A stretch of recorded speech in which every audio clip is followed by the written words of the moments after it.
Сәлеметсіз бе Гүлбәд Айырдашында? Келе жатқан Наурыз мейрамы құтты болсын. Сізге тек балаларға тек жақсылық, денсаулық әкелсін, шығармашылық табыс болсын, үлкен азамат болсын. Түгел жақсылық осы сіздің үйіңізге тілейміз.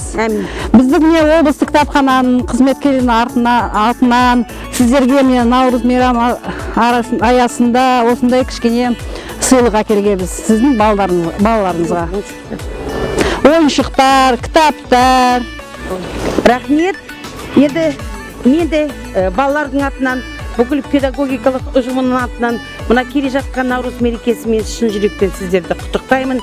Енді бірінші бақыт денсаулық дейді, осыға бүгінгі заманға сай талап деген сияқты баршаңызға зор денсаулық, отбасыңызға бақыт, құт береке, жаңа жыл тек молшылық әкелсін, ақ мол болсын, қайда болсаңыз да алдарыңызда тек қана ақ жол болсын. Жұмыстарың жемісті болсын. Осы міне балаларға осында міне көңіл бөліп сыйлық әкеп, ертең бізде мекеменің ішінде Наурыз тойды өзіміз тойлаймыз.